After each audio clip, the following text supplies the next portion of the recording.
I did, I would kneel down and ask him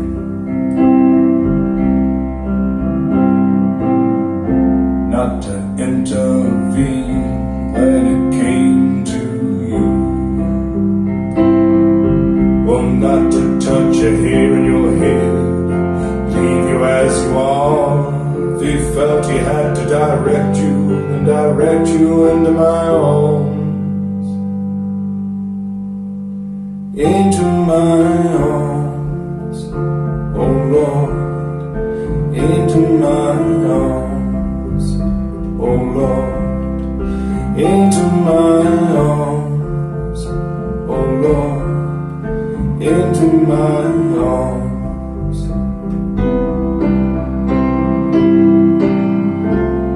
And I don't believe in the existence of angels.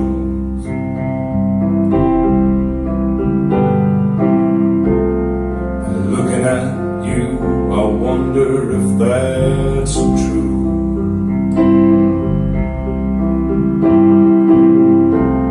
But if I did, I would summon them together